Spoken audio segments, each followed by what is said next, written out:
QuantSpeak, expert insights from quants for quants. Welcome to QuantSpeak, a new podcast from the CQF Institute at Fitch Learning. Hi, I'm Dan Tudball, editor of Wilmot Magazine, and this is QuantSpeak. Take a step with us into the world of spooky action at a distance. No, it's not Halloween just yet, but for many, Einstein's description of quantum entanglement is the beginning and end of their interaction with quantum ideas. This episode, I'm joined by David Orrell, author of Quantum Economics and Finance, an Applied Mathematics Introduction. David is amongst the vanguard of researchers using quantum mechanics to model phenomena including cognition, financial transactions, and the dynamics of money and credit. He'll be presenting a talk for CQF Institute members on applying the theory to pricing options. Welcome, David. Hi, Dan. Nice to be here. Great. Thanks a lot for joining us. We had an opportunity to have a chat last year about your work in getting quantum ideas into finance. And also we're running an article of yours in Wilmot Magazine coming up soon. We'll probably run over some of the points that we've discussed in the past. The first one really is related to a point that you brought up the last time we had a chat, just around the resistance by some physicists, could we call them quantum purists, to ideas from quantum mechanics being applied to areas other than physics. It ignores the fact that these are, in the first instance, mathematical ideas. That was the point you were making to me. And many of the mathematical ideas that underpin the field actually predate quantum mechanics, like the Hilbert space. So your contention is that these ideas are the appropriate mathematical framework for finance. Yeah, there's something kind of funny about quantum ideas, which they've been sort of isolated and just kept to physics. And there's always been this, as you mentioned in the introduction, they're kind of associated with these weird, spooky ideas, and we've always sort of been told by famous physicists and so on that quantum ideas are fundamentally impossible to understand, because they're so bizarre and strange, and things like entanglement and superposition and interference have nothing to do with our everyday lives, and they only apply to subatomic particles. But it's sort of strange because we use calculus was invented for calculating things like the motion of planets and things like that, but we use it for different things. I work in computational biology. I use calculus for that, and without confusing it with sort of cannonballs and so on, and quantum probability and logic is just the same. It's like another kind of mathematics, and it seems especially suited to something like finance, where we're dealing with things like the exchange of information, rather than sort of classical objects in the usual sense. So, for example, something like a financial transaction, you can see it as a way of collapsing the fuzzy concept of value down to a numerical price. We can handle that process as a kind of a quantum measurement procedure. So I think, as always, from an applied math point of view, the test is always whether the methods that you're using are outperforming, the classical ones. And so in the talk, I will argue that for some things, at least, they do. The last time we had a chat, we've discussed the idea that the advent and the increasing accessibility of quantum computing actually makes quantum ideas far more tractable for finance researchers and practitioners. Yeah, I think definitely. So like a good example, again, is the concept of entanglement, which you mentioned. So, when I first kind of came into the area, like most people, I'm thinking of the physics picture, and thinking about entanglement in terms of subatomic particles, and it's all very mysterious, and Einstein's spooky action at a distance and so on. And it's really hard to get your head around. But like now you can go online and you can write a circuit with an entanglement gate, which entangles sort of two qubits. Therefore, you can actually run it on a quantum computer.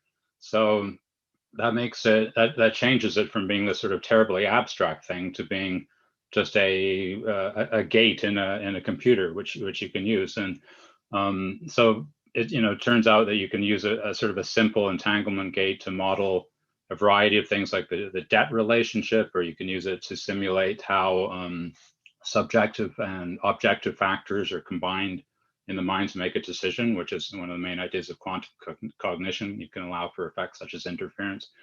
And similar circuits are key to methods such as quantum AI, which is starting to feed into finance. So yeah, I think it's really, like we were saying before, it's sort of like a gateway into using quantum ideas, if you like. One of my concerns, I mean, the financial industry interest in quantum computing might collapse down to a focus on improvements of speed, efficiency, and security relative to conventional computing. But this would be rather boring compared to the potential that a quantum approach to finance has, for example, in replacing analogies to classical physics that have been foundational for quantitative finance, wouldn't it?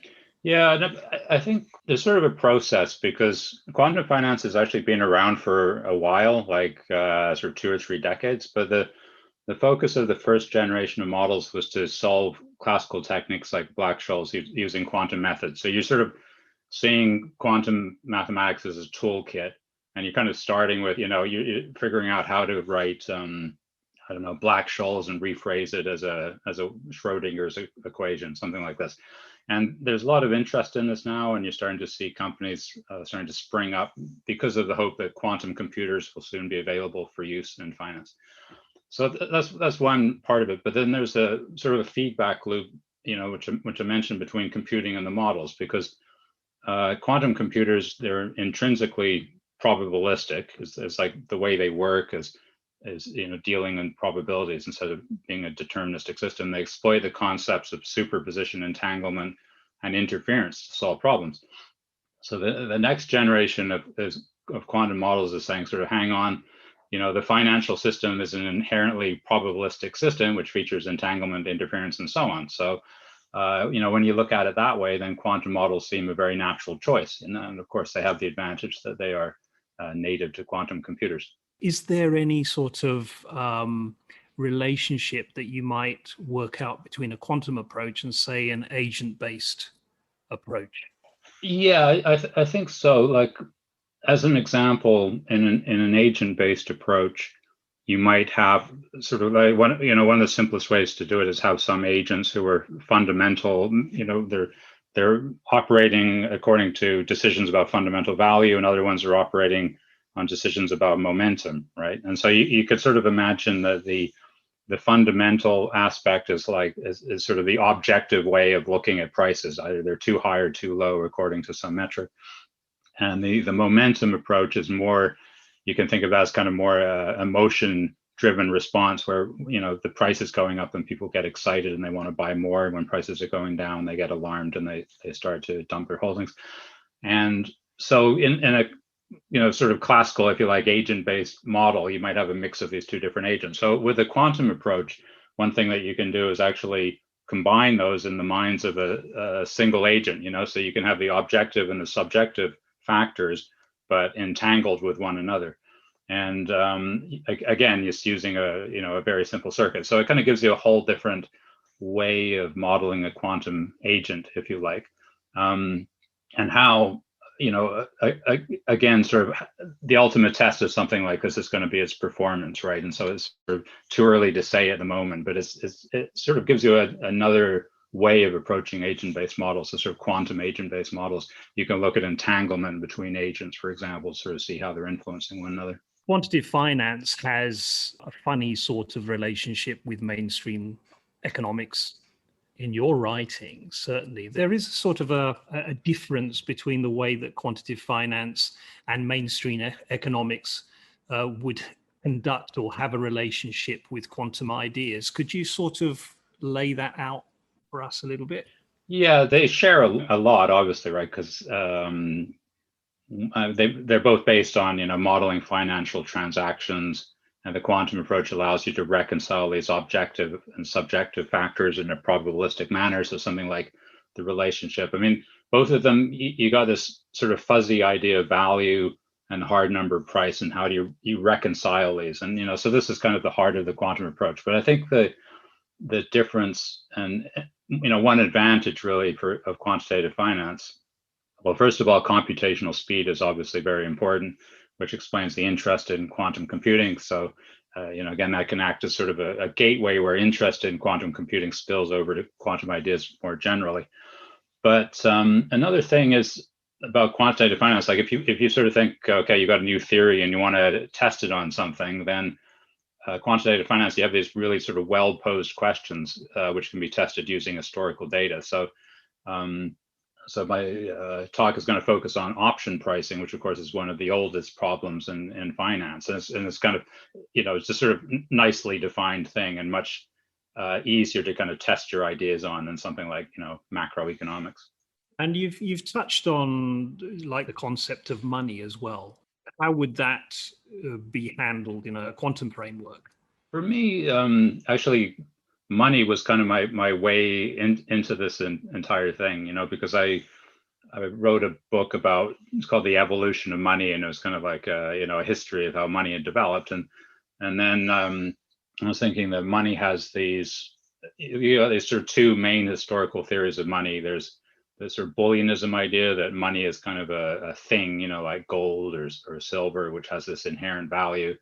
And then you have the chartalism theory, which is the idea that money is credit, so it's just a sort of a virtual number, and it has these dual real virtual properties. But neither of these pictures are kind of complete, so if you have something like Bitcoin, for example, on the one hand, it looks completely virtual, but on the other hand, it's very real, as you find out if you happen to lose the hard drive in which your Bitcoins are located, right? So with money, you've always got the real and the virtual kind of bound together, and so that kind of inherent duality kind of leads you towards a bit of a quantum approach. And then you start thinking, okay, what is money used for? Well, it's used for kind of taking this sort of fuzzy subjective idea of value and collapsing it down to a hard number, the price. And so this is like something that we can model using wave function collapse, which is a method from quantum mechanics. So money is kind of, for me, it was the way into this whole quantum way of modeling things. And then what's interesting is that in mainstream economics, sort of the classical approach, money doesn't have these interesting properties at all. So like money is traditionally in economics, it's been measured as it's sort of like a metric, or it's an inert medium of exchange. But the big sort of theorems from economics don't usually even mention money at all. It's sort of, the economy is viewed as a sort of a barter system where people are just trading goods. I mean, since the time of Adam Smith, he saw money as kind of a veil over the so-called real economy. And one advantage of the quantum approach is that it starts with the concept of money. It looks at how money is, how money is created, how money is used in transactions to put prices on things. And many of the kind of main phenomena which we deal with in the economy are actually, they have to do with the money system, like something like money creation by private banks and so on. Things like real estate markets and so on. They're not driven so much by these kind of so-called real things like supply and demand in the usual sense. A lot of it has got to do with the dynamics of money. So I think the quantum approach it kind of starts with money, if you like. It's a very appealing way to think about things, to think in a quantum way. I think I've seen that things have developed from qubits to qubits. What's that all about? Well, a qubit has two orthonormal basis states. So it's like the quantum version of a classical bit. So instead of being 0 or 1, it represents kind of a superposition state of 0 and 1, which will yield either 0 or 1 when measured. So it's a bit like Hamlet being in a superposition state of to be and not to be. A qutrit has 3 orthonormal basis states. So it's like Hamlet being in a state of to be, not to be, and none of the above. However, I would like to reassure any listeners that I'm not going to discuss qutrits. Or Shakespeare. Or Shakespeare, indeed. And should we be excited about micron-sized entangled aluminium drums? Because, now things are happening in the classical space, it seems. Yeah, definitely we should. Well, there's a famous principle in quantum physics known as Bohr's correspondence principle, which says that quantum effects wash out at large scale. So this experiment is sort of further evidence that quantum effects such as entanglement actually do scale up sometimes, so they're not limited to subatomic particles, and it kind of opens up the potential for a role of quantum effects in things like biology and cognition.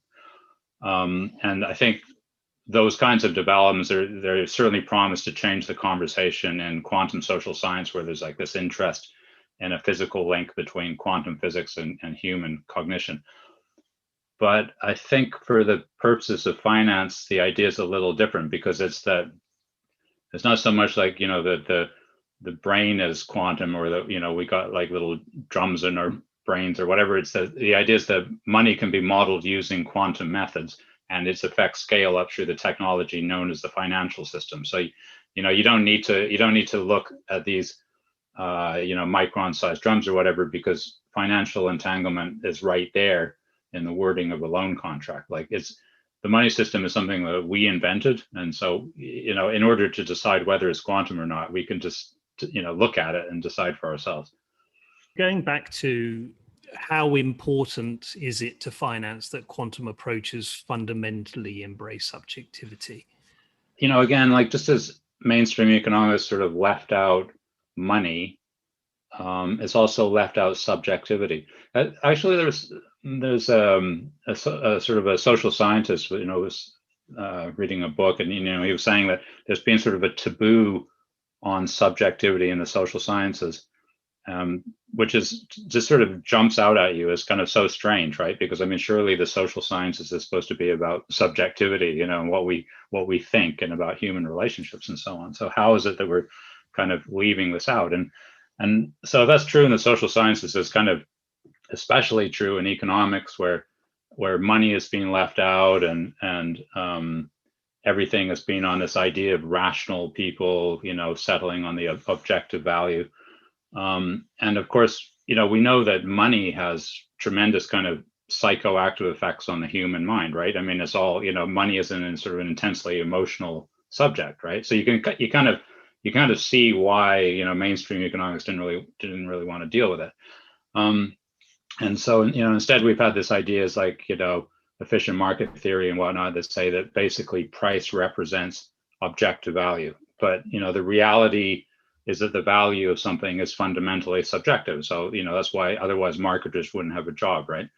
So similarly, the value of an option, if you think if you're taking out an option on an asset, you normally do it because you have some kind of opinion, and probably a subjective opinion about its future, because you don't know what's going to happen in the future. You just have an opinion about it.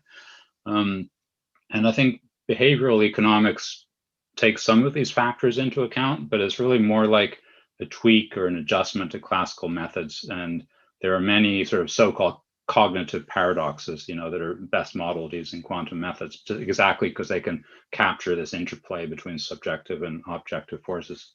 Quantum mechanics has a century-old history now. I mean, more than that. Why do you think it took so long to get to this point? I mean, you've already referred to the fact that research has been done over the last 30 years. What are the various streams that have sort of led to this confluence where we're able to talk about this now in a really serious way?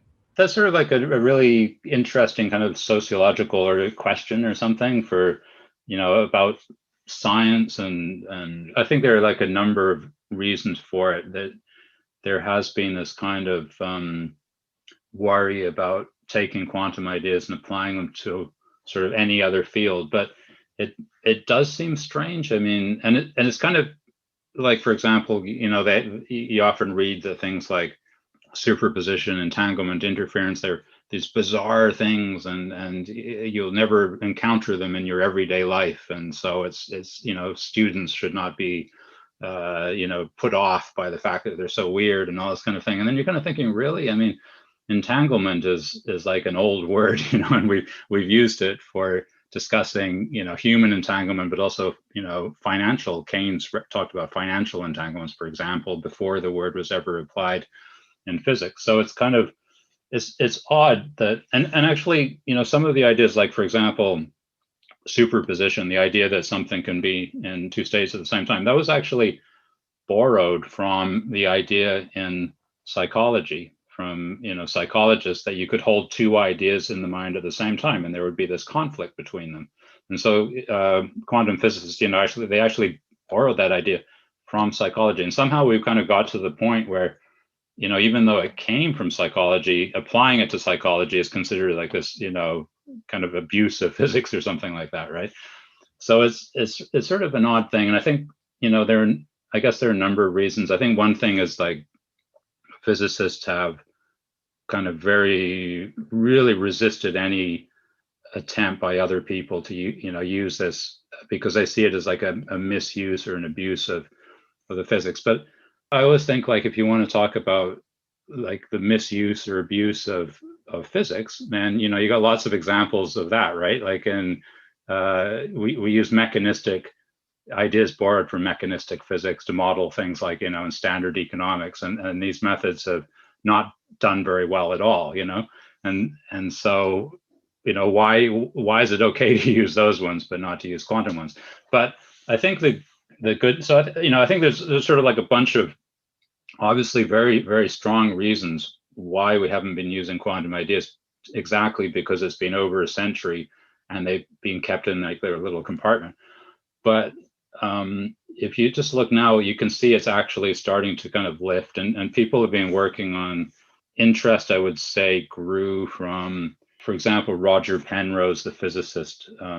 He had this theory that cognitive processes had to be based on quantum processes because, classical kind of processes just wouldn't do it in terms of cognition.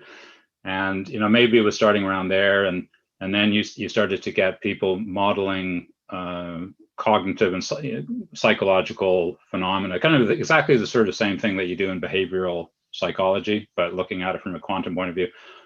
And so there are these kind of two strands. One is, like, the idea that we're actually quantum beings, if you like. There was another strand, which is more like quantum-like modeling, where you say, and they kind of, that other strand, they're careful to distance themselves, and they say, in all their papers, they start by saying, we are not implying that, the brain is quantum. We're just saying that these models happen to work, so let's give them a shot, kind of thing. And so, so there are these two strands, and I think from the point of view of, and then, as I mentioned, there's this interest in finance, which kind of grew out of the fact that, okay, Black Scholes is sort of a probabilistic, kind of wave equation type thing that you can reconfigure it a bit as a Schrodinger kind of quantum equation, and then you apply quantum methods to solve it. So that was kind of a very technical application. So I think from the point of view that, I'm kind of presenting, it's sort of saying, well, it's sort of agnostic about, brain processes, because obviously, I know nothing about that, right? So it's like, but I don't think it matters, because if you sort of said, for example, there are arguments that some species, like, for example, birds, use quantum, they exploit kind of quantum methods to navigate, but so that might be true, but that doesn't mean that you would, as an applied mathematician, you're going to model birds using quantum mechanics, right? So I'm looking at it from the applied math kind of point of view. So so it's kind of like, look at the money system as a quantum system in its own right. So it's like the quantum-like approach, like that, but without the like, okay? Because it's like, when we use calculus to model something in biology or in economics, we don't say it's a calculus-like approach. We just say we're using calculus. And so I think that's the right spirit to use this in. So the map is not from subatomic physics to finance or the economy. The map is from a mathematical model to either physics or to finance. So it's like, it's putting the emphasis on, this is a mathematical modeling technique and we use it if it works, and we think it's very well suited for work in economics and finance. How difficult is it to communicate that to colleagues, to academics, to practitioners? Have you gotten into any fistfights yet? No. It's very, very hard to convince anyone who is kind of not wanting to hear. There are a lot of blockers, basically, as what I found, So, and it just makes sense, because if something has been sort of sitting there in the toolkit for over a century and no one has been using it, then obviously there are lots of reasons why we shouldn't be using it, right? And so, for example, something like entanglement is a kind of a trigger word for a lot of people, because if they're trained in physics, they will be thinking, okay, entanglement is this thing that, we invented to describe, and it's the reality of how electrons or, photons or whatever, they can have this weird thing where a measurement on one kind of acts as tells you something about this other partner, which, even if it's on the other side of the universe, and it's all terribly spooky and weird. So I think that acts as kind of a blocker once you kind of have that in your head, and then you kind of go, oh no, dollar bills are not entangled. So, this is just kind of a misuse of the theory. But what you need to do is kind of stand back and say, okay, look, let's build a mathematical model of the system using entanglement, and can you do it, and is it correct in given the as a model, is it doing the right things? And that's a different question. So I think in terms of communicating, it's really been the we talk about kind of science communications, right? And this is it's very difficult to communicate. I mean, and I've kind of been through sort of a process of different ways of doing it, but I do feel like it's getting a bit easier now, just because, and part of it really has been the interest in quantum computing, because there is this kind of feedback loop between the tools that we use and the ideas. And so, we've been thinking in a classical way for a long time, and part of that is because we've been programming on classical computers. But once people start getting their heads around quantum computers, then that also starts to change the way that you think about other things as well. Yeah, absolutely. What are the ideas drawn from quantum cognition that lead us to modeling a quantum walk in the context of pricing an option?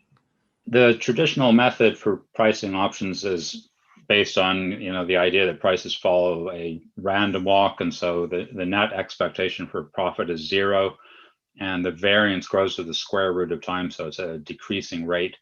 And so it's this kind of very kind of calm, ordered picture of how things are going to happen, as things spread out into the future. And the problem is that if investors actually believe this, I don't think there would be any point in buying options in the first place, because there would be no expectation of profit, and there would be little concern about extreme price changes. So there's kind of like a paradox there. And also, if this model was really true and everybody agreed to it, then prices should kind of conform perfectly to the classical model, and volume should be uniform. And we know that's not the case, because you get things like the volatility smile, and you get big differences in volume as a function of strike price. So that's sort of the problem. And the quantum version of a random walk it's known as a quantum walk, and is very different. So instead of dealing with like the pinball type thing, where you kind of start off and you take a random bounce to the left or the right, and you kind of keep going, and then you see how far you diverge. So the quantum walk is kind of exploring all of these states simultaneously as it evolves. But then you have these interference effects, which mean that the distribution which you get is, when you measure it down at the bottom at the end, is quite different from the normal distribution, as we'll see. In fact, it's extremely different. And for one thing, it assumes that prices grow or decrease at a linear rate, so much more quickly. So if you sort of think of projecting growth into the future, instead of saying that it's going to go in this kind of square root type fashion, kind of taper off, you're just going to imagine it going at a kind of a continuous linear rate. 10% per year, something like that. So in the talk, we're going to use the quantum approach to come up with an alternative pricing model and also discuss how it can be implemented on a quantum device. How soon do you think people are actually going to be putting this into practical use? There used to be that great show, what was it called? Quantum Leap. And he was able to travel backwards in time. In your case, if you had a way of actually traveling into the future, do you think you will see quantum approaches being applied in a sort of a widely adopted way? I think so. I think there's kind of a typical estimate of this thing is that quantum computers might be ready for finance in around 5 years' time. I think Goldman Sachs, for example, made that prediction recently. But I think one difference is that the focus has always been on quantum computers as being a kind of a completely programmable device, so like something like a classical computer, but running on quantum gates. And that's, very complicated, obviously, right? Because right now, the quantum computers are just at this very basic state and they're incredibly expensive and so on. But I think there's scope for quantum devices. So something like a quantum walk, for example, you don't actually need a full-blown quantum computer. You just need a quantum device which can do a quantum walk, which is much simpler. And so something like that is definitely within reach within a few years, I would say. And I think one thing that I'd be interested to sort of see come out of this talk is to see what other people think about, like, what are the main limitations and kind of the computational limitations. Where can the quantum approach help in kind of speeding up the process? Where it can kind of add the most. So I think that's a really good question. But I think, like, at the moment we need to explore, because there's an awful lot that you can do without needing a full-blown computer. There's a lot of scope for bringing in quantum methods at kind of like a cheaper and more accessible rate, if you like. Great, thanks, David. The most important question: Star Wars or Star Trek? Star Wars or Star Trek? I've got to admit, I was never really into Star Wars or Star Trek, to be honest. So I don't have any kind of good references like that. That's just part of your quantum nature, I think. That particular wave hasn't collapsed yet. Yeah, I think I'm going to have to go with the Q-trit thing, none of the above. That's great. What's your next venture? Are you working on a new book at the moment? Not right now. We have a second edition of this book coming out soon. I'm just waiting for the copy to arrive, actually, to kind of check it. And then hopefully it'll be out before the talk. And kind of continuing trying to apply quantum methods to different problems in economics. Thanks very much for joining us, David. I'm sure I'll be tuning in for the talk. In the meantime, all the best. Okay, thanks very much, Dan. Cheerio. Thank you for listening to QuantSpeak. Don't forget to subscribe and do sign up to the CQF Institute for more insights into quant finance.